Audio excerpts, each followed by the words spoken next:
Today we're making packages to send out to homebound families for the winter week, Christmas and other holidays that are celebrated. And we include holiday meal and probably about another 20 meals in addition to that for each person in the household. Today we're doing agencies. Tomorrow and the next day we do families that come and pick up curbside. Most of those families are from the general area, usually from Middletown and the vicinity. We've been doing this close to 50 years. And we are a food pantry, so we are open, Tuesdays and Thursdays all year long.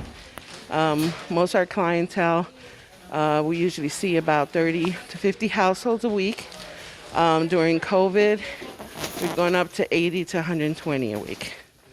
So it's been a big increase. And we're just trying our best to provide meals, provide a little extra during these hard times.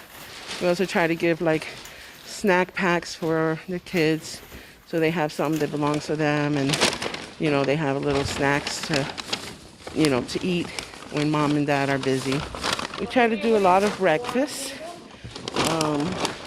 It's mostly non-perishable, so we do crackers, trail mix, baking goods, fruit, veggies, canned meats, pasta, and sugar. We try to give some of the condiments that are needed also during the holidays.